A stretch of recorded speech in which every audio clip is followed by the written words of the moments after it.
Hey my YouTube friends, Late Boy Scout here, and this is my review of the Ken Onion designed CRKT Ripple. This is the Walmart version. Comes in at around 40 bucks. 30 to 40 bucks, depending on where you buy it and whether it's on clearance. I got this one for I think it's about 30. Yeah, that's part of why I pulled the trigger on it. Wanted to go for it and give it a try. Well, I'm really glad I did. You know, I'm actually super impressed with this blade. I was not expecting to really like it that much. Yeah, I like Ken Onion's designs. Yeah, I like what he did in Kershaw blades, and some of the stuff he's designed for CRKT is pretty cool looking. The Ripple is, I think, the first one that he designed for them. The original version of the Ripple, yeah, has some differences from this Walmart version. I'm not going to focus, though, on those differences. Rather, just point out what I really like about this version of the knife. The scales are aluminum with stainless steel liners. Now, what they say about these scales here is that they are sort of pre-worn to have a pocket-worn finish. Now, as I kind of looked at all the different Ripples they had there, this is the one that had the best-looking finish of all of them. They don't have a real consistent finish going on, which I guess lends itself to the pocket-worn look. You know, they've got a different kind of worn look for each one. It's sort of like, pre-shrunk jeans, or not pre-shrunk, but stonewashed jeans. Stonewashed jeans. Remember those? It's sort of like that. They all kind of look a little different, or like a tie-dyed shirt, something like that. Kind of handmade. That's kind of what this effect is. So, take it or leave it. Personally, I would rather put the pocket wearing on myself. Just had that been solid black or solidly ground down, whatever. But, the pocket-worn finish doesn't really turn me on, doesn't really do it for me. Whatever. Let's set that aside, because basically everything else about this knife does do it for me. Except maybe the pocket clip. I generally like it down here. But that has not actually bothered me very much. Carrying it tipped down and, having that much of the knife sticking out of my pocket has not bothered me as much as I thought it would. And that's actually been a quite comfortable way to carry this knife. Getting used to pulling it out that way and deploying it that way hasn't been such a bad thing. And I've dug this knife in every way, shape, and form. Flipper deployment, as you can see. Now, that flipper is actually got some nice jimping on it. So that's a nice finishing touch, which allows you to just kind of, really whip that thing out quick. Some jimping on the top as well. It's a bit rounded. However, since they've got some on the scales, the aluminum scales, as well as the top of the blade, yeah, it still kind of locks my thumb in there. Well enough for everyday carry. They call this kind of a gentleman's tactical folder, and I can buy that. I can see that.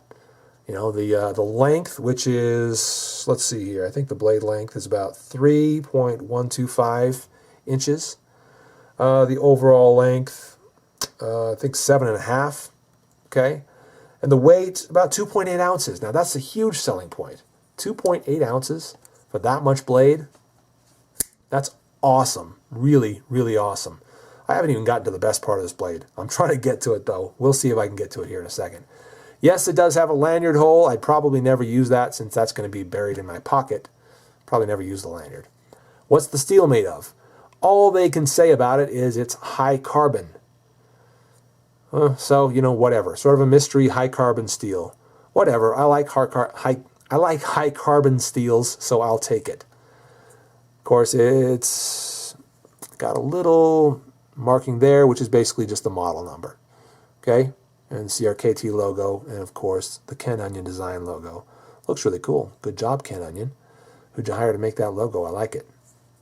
Came razor sharp, and I'm talking razor sharp, hair popping sharp with no effort. Now, I like to see that. Definitely like to see that. If I'm going to spend 40, 50 bucks on a knife, whatever I'm going to spend, why not have it come out razor sharp? Well, this one did. So thanks very much, CRKT and Ken Onion. The deployment is so sweet, okay? I mentioned that it's flipper deployment. There is no thumb stud whatsoever. If you like thumb studs, you're out of luck. What makes it so sweet is the ball bearing locking mechanism. Now, I don't think I'm going to be able to show that to you unless I were to open this up. You will not be able to see that in there really. But take my word for it, this is a ball bearing locking mechanism. Or not locking mechanism, but the ball bearing, what they call it is the IKBS, internal knife ball bearing system. So that's what you've got at the pivot instead of just washers, okay? And what that means is you get a really smooth opening and closing, okay, and once it overcomes that ball detent, very smooth closing and opening, which can also be very fast as long as you just give it a nice little flick. And it also means that the lockup is going to be incredibly tight, front to back, side to side, perfect lockup. Absolutely perfect lockup on this knife.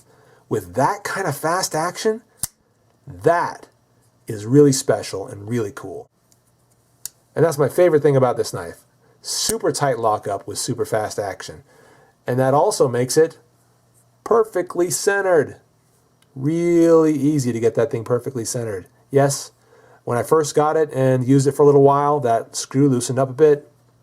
Yeah, it moved over a little bit. The blade moved over a little bit. All I had to do was back it out, put some blue Loctite in there, scrunch it back down nice and tight. It told me when it was time to stop turning it, and I stopped. And super fast, super tight lockup.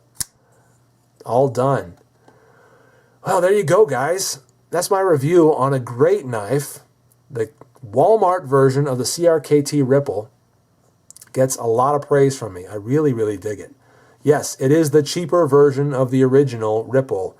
I'm not going to bother, trying to compare it to that original Ripple, which was different in a few ways. I think one of the things was that it was a frame lock instead of a liner lock. I don't care. I don't care. This Walmart version is sweet, man. I dig it a lot. I highly recommend it. If you're in the market for a really nice knife and you want to spend $40 or less, head over to your local Walmart today and they'll probably be able to sell you one of these for $40 and some change. Really like it. Well, that's my review, guys. Thank you so much for watching. I'm the Late Boy Scout, and I'll see you on the next one.